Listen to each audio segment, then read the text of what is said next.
Now been asked if a certain software package does Gann angles correctly, and in my opinion it doesn't.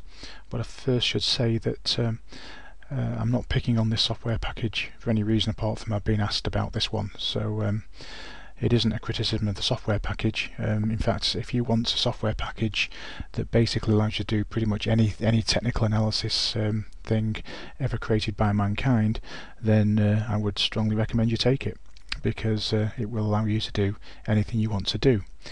The question you've got to ask yourself is, do you want to do any technical analysis that's ever been created by mankind?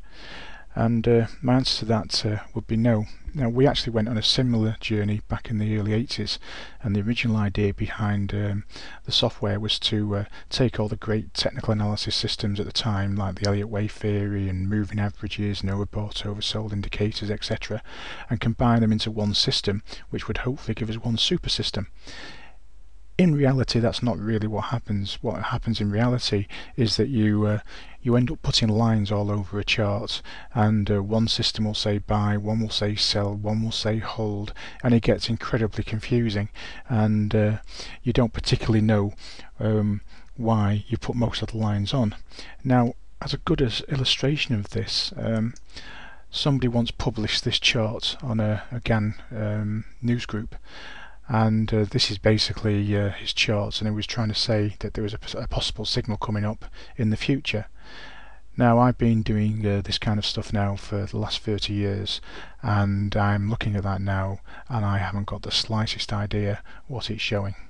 Okay, and I regard myself as being slightly reasonably intelligent on this kind of stuff, but that's the danger of being able to do anything. Yeah, you put it on the chart not because it works, you put it on the chart because you can. And at the end of the day, all this is about making money, and if you take my word for it, you're not going to make any money if you just put lines all over a chart, because all that will happen is you'll just see what you want to see.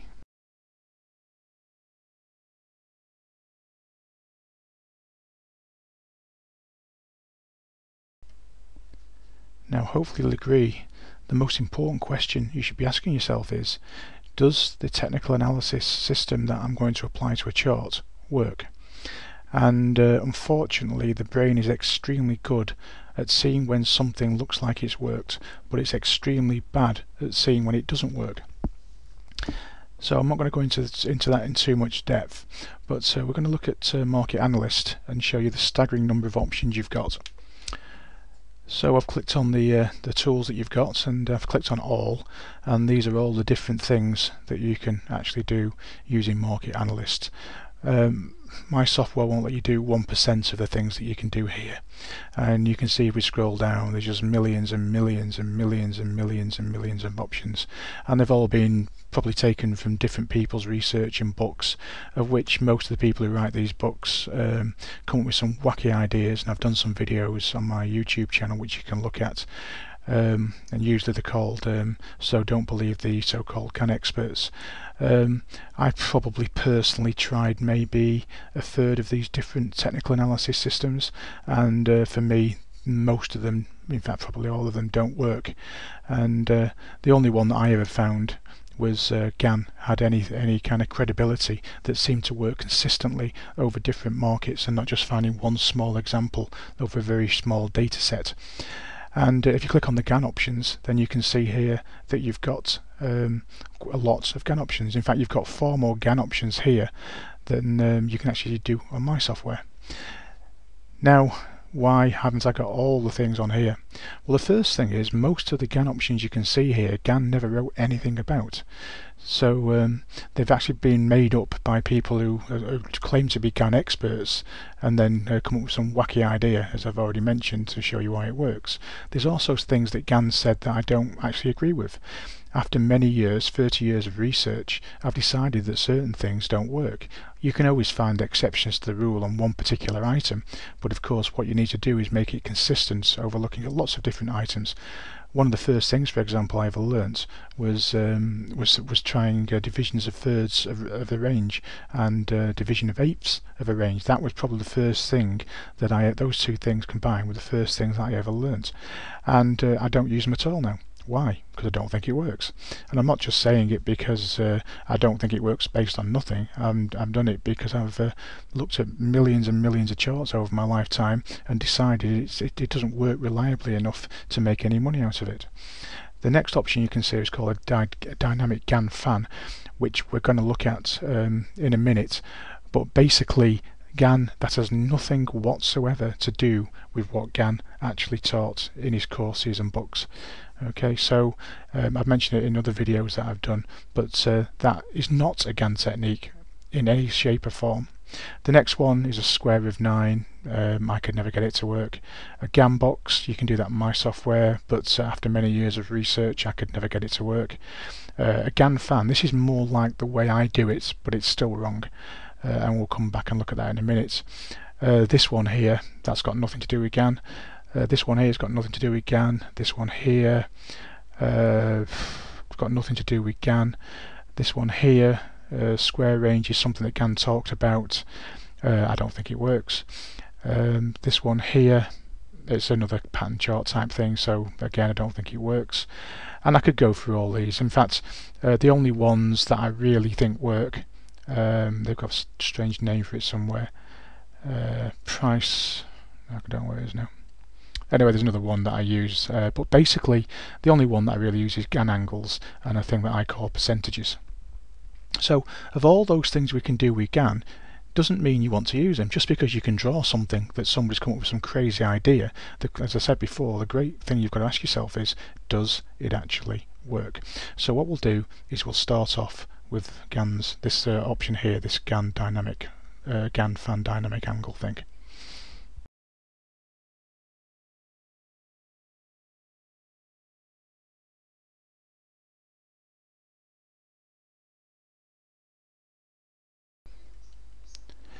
Now I think, and I'll put a link here to show you what Gann actually said a Gann angle was.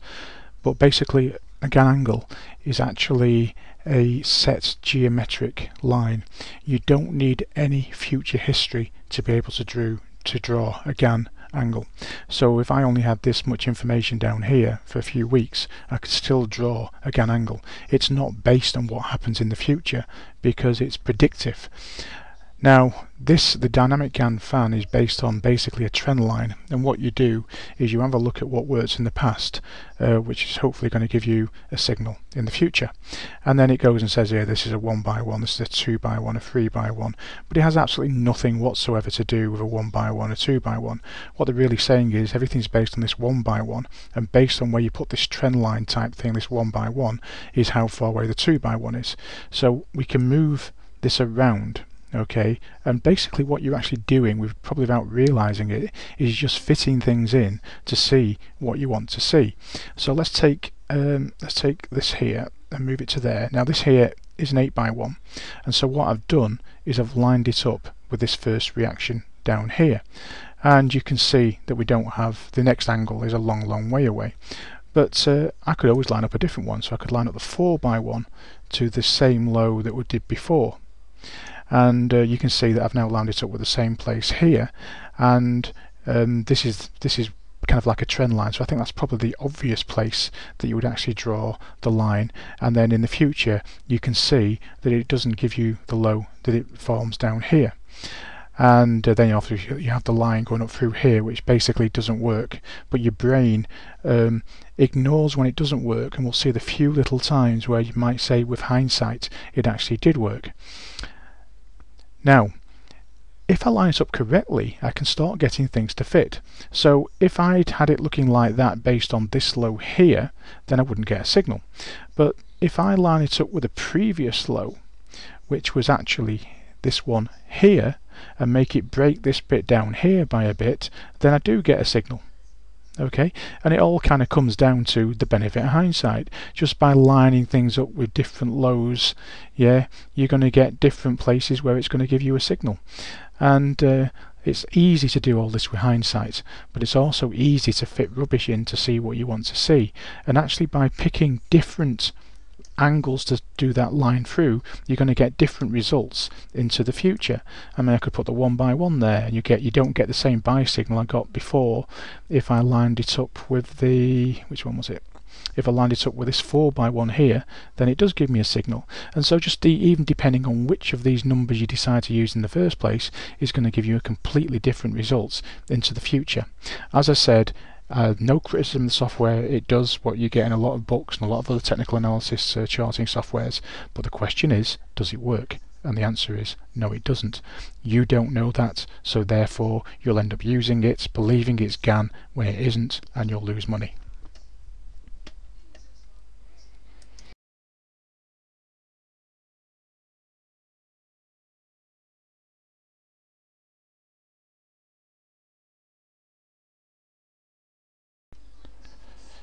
Now the example I'm going to use here is the US dollar against sterling, and there are two reasons why I've picked it.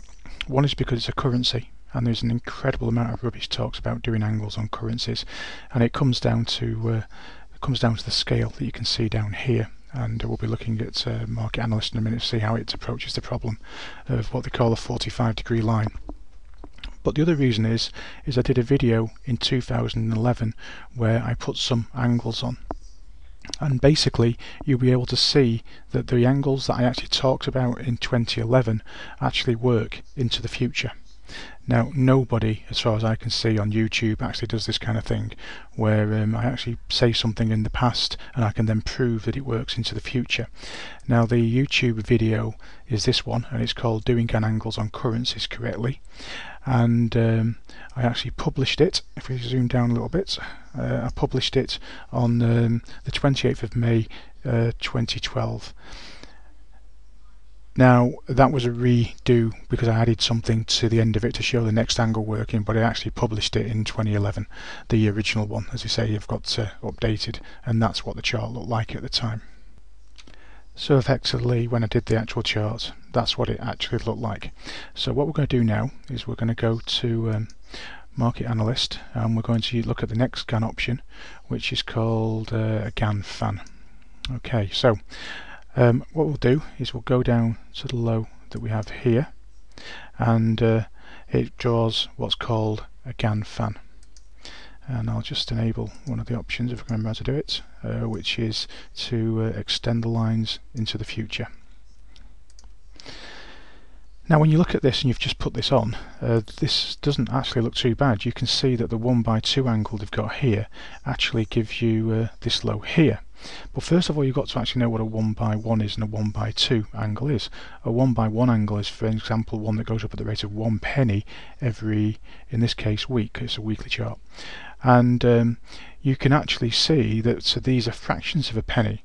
Now if you actually do a 1x1 on a chart using my software, that is a 1x1 angle. Now if that's a 1x1 angle, it's a vertical line, so why is mine in a completely different position to the 1x1 angle that you can see coming down here? And the answer is because it's not a 1x1 angle. So what have they actually done to actually get that 1x1 angle? So I'll show you what they've actually physically done to actually do it. Basically what they've in effect done is it's automatically adjusted by moving the decimal place 4 places to the right. So instead of this little scale here being 0.66, they've made it 6600.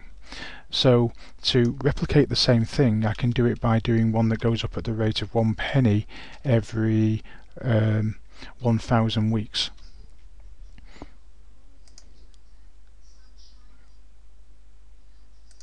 So if we go back to Market Analyst, that's the 1x1, and you can see that it goes through that bit there, and back here it goes through that bit there.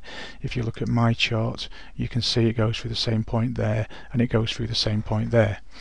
Now that is not a Gann angle. The next one is a 1. The next one would be a 1x2. The next one would be a 1x4. The next one would be a 1x8, etc.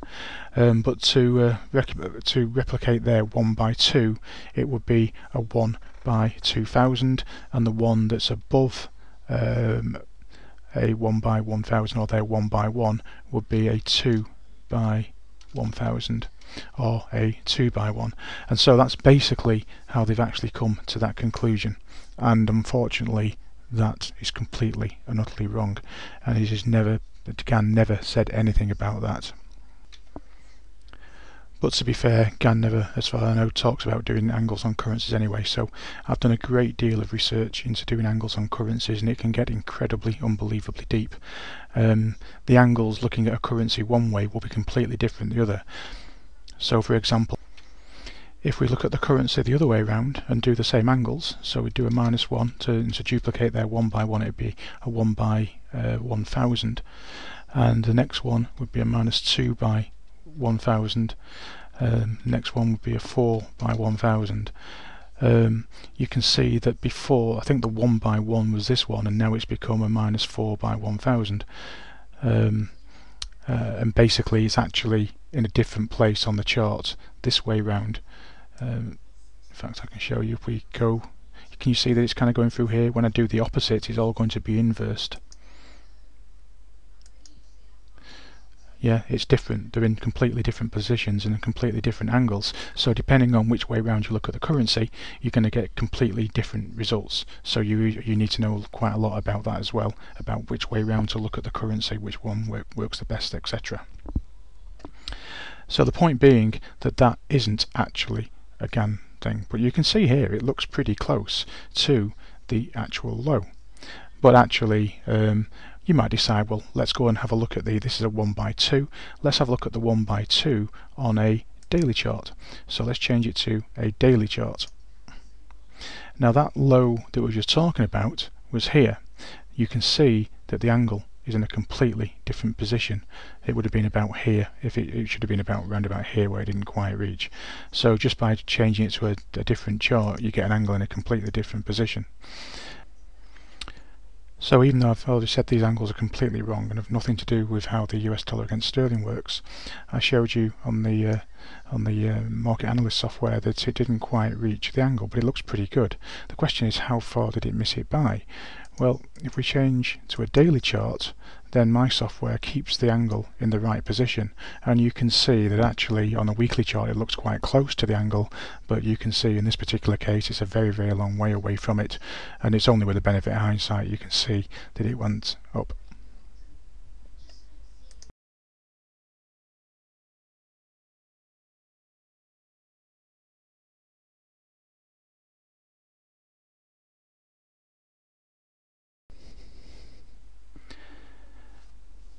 Now, I'm a programmer, and probably the most stupid thing on the face of the planet is a computer.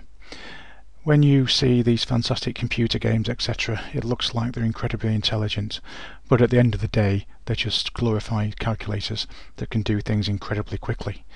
They are not clever, but if you're not a programmer, as I said, it's very easy to be fooled that they are clever.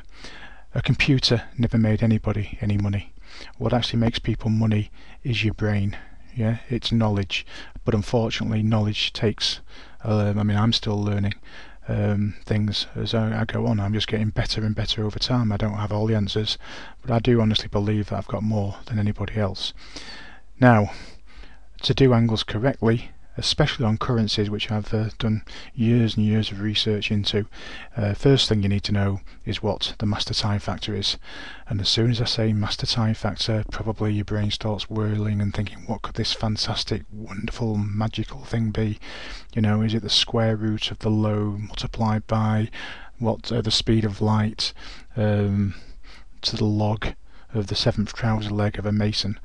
Yeah, sounds absolutely wonderful, but it's just Gann was a fantastic marketer, and what a wonderful what a wonderful word to confuse people and come up with silly ideas about the secrets and all the rest of it. So I'll let you carry on thinking all that, unless you become a client. But let's see how this really works. Now, like I said before, I did a video in 2011 and I basically showed using angles on the US dollar. So at the time it looked like that. Now I'm going to put a circle on there, and we'll draw a line so we know how it looked to me at the time. Now, one of the main problems you have if you don't know what you're doing, and even people who think they know what they're doing, is what they tend to do is put lines all over a chart, and then they'll see when things work and when things don't work. So if we go back to Market Analyst here, and again it's not criticism of the software in any way whatsoever. Now if we put a Gann fan, which I've completely lost the position of it, sorry. I could draw angles from there. I could actually draw angles from there. And I might decide to draw angles from this low here.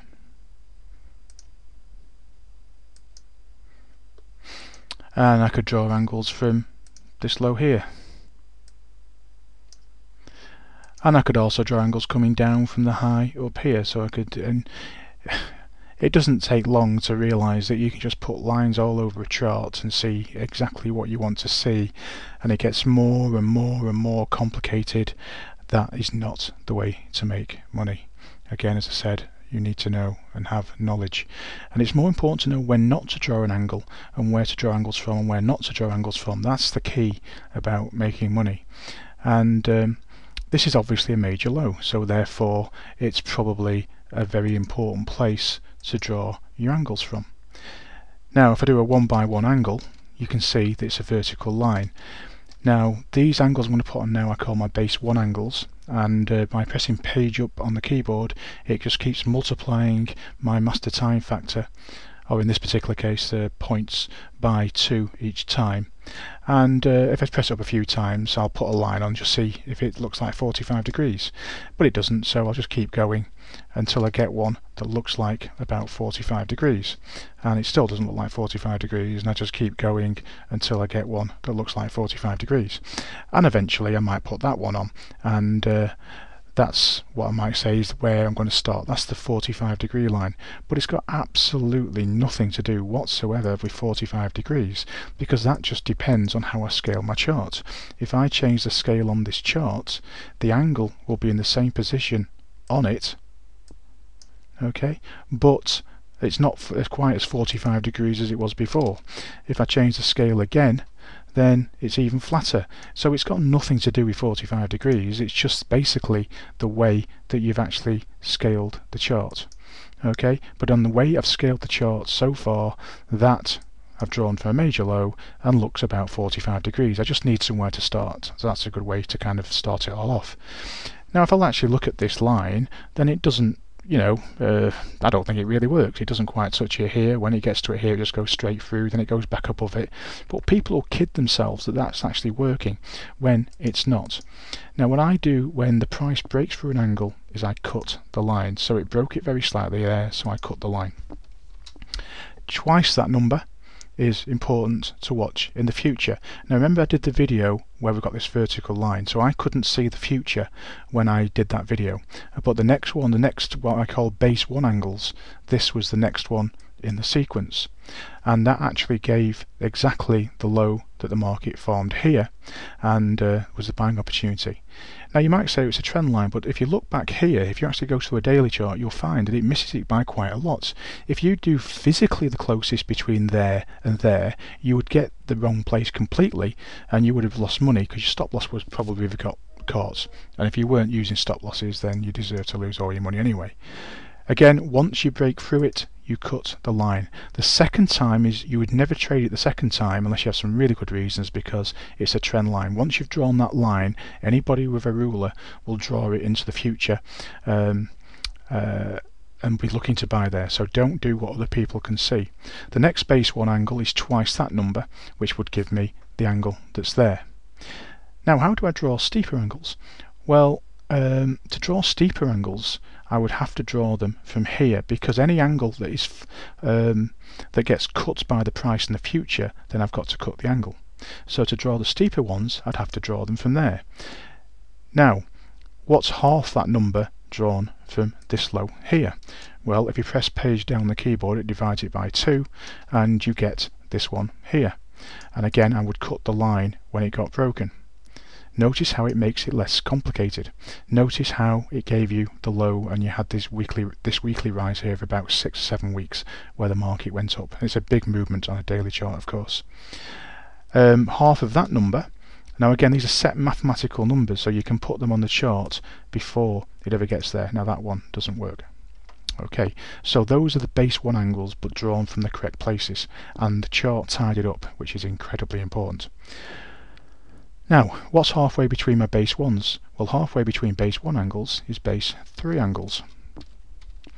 So I look for a number that's bigger than than my first one, and the base 3 angle is this one. It's the number that's between this one and this one, and you can see it's a set geometric line. You would put it on before the market ever got there, and you can see that it's the low that the market made here. Halfway between this one and this one is this one. Now you can't see it on a weekly chart very clearly, but it was exactly where it stopped in the week, and then it went up for 2 weeks and then it came back down again, but it did exactly stop the market. Now what's halfway between this base 1 and this base 1?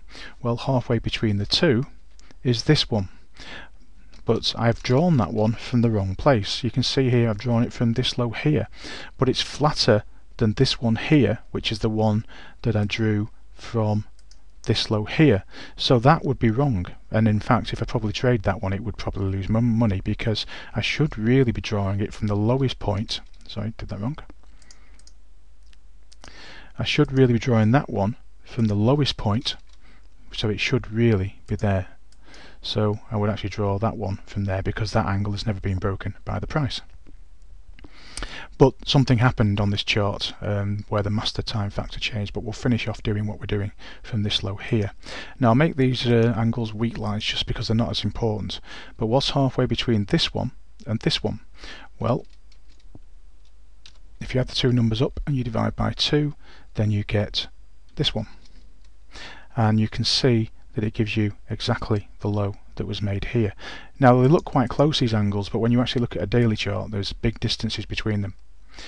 Now that's a base 1 angle, that's a base 3 angle. What's halfway between a base 1 and a base 3 is a base 5, and that number, if you add those two numbers up and divide by 2, then you get this number.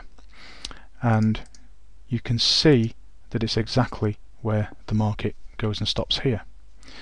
That's a base 3 angle, that's a base 1 angle. Halfway between those two, in this case, is a base 7.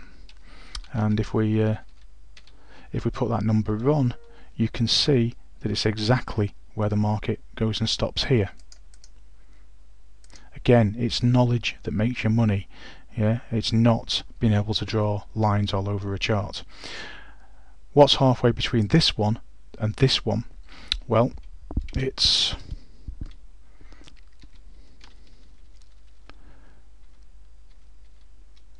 this one, but I didn't think that one was going to work, and it's actually based on what actually happened to this low here. Now this one is a very unimportant angle, and this low here wasn't made on it, and that was the clue that I was given, that actually from this low it was using a different master time factor to this low. Okay, and that's what makes things very difficult, because things can change and you need to have the experience and knowledge to know that it's actually changed. That was my clue, which actually gave me the exact buying point for this low here in the future, and also that this one won't work, this one won't work, and this one won't work probably. I'm still watching them just in case I've got it wrong, but things actually physically change. So what I'm going to do is I'm going to insert here the video that I did when I realised things had changed to clients.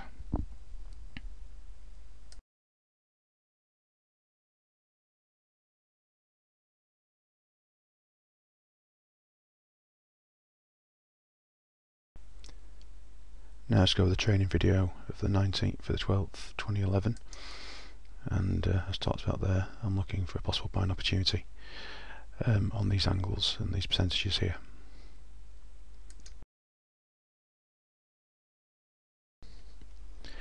So that was the signal I actually gave, and it was around about the market here that I realised that this low here was working on a different master time factor to this low here, although this high here is working on the same master time factor as this low here. So if I take off these numbers,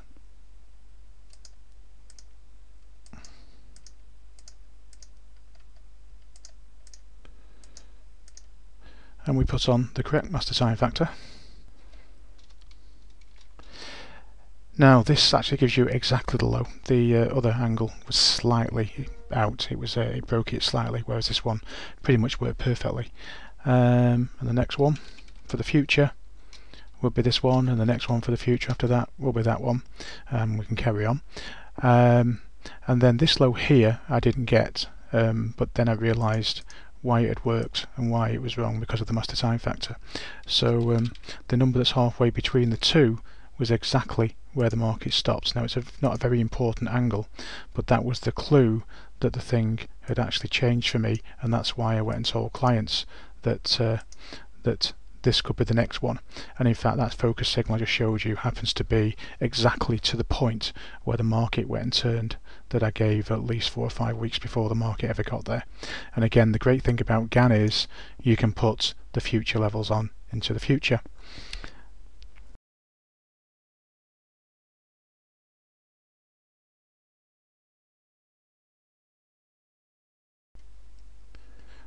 Okay, let's find some tops using angles, and use a high to find future highs, and you can see some of the numbers here.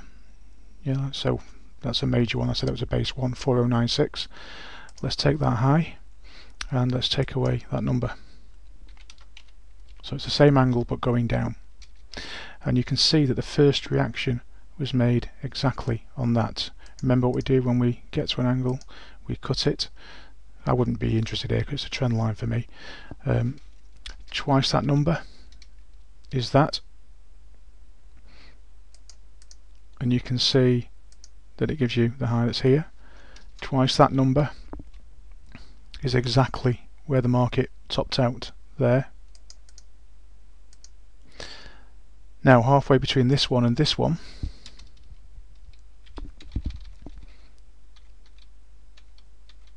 is this one.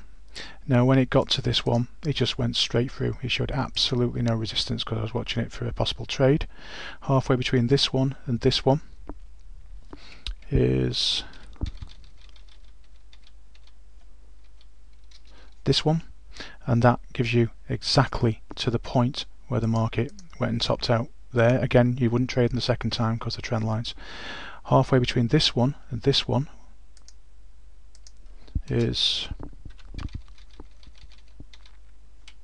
this one, which I've made a weak line because it's not a major angle, but you can see that it's exactly to the point where the market topped out here, and I didn't have an angle where when the market topped out here, so I'd have to find that in a different way.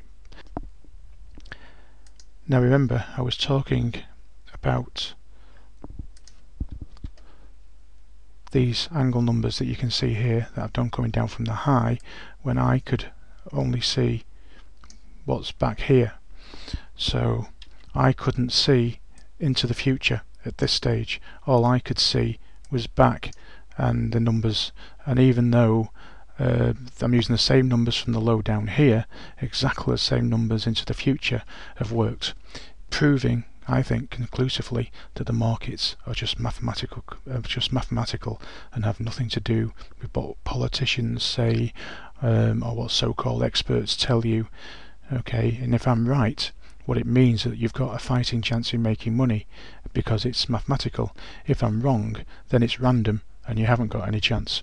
So if you would like information about our unique services, then you can contact me at gary@gann.co.uk, and thank you for taking the time to listen.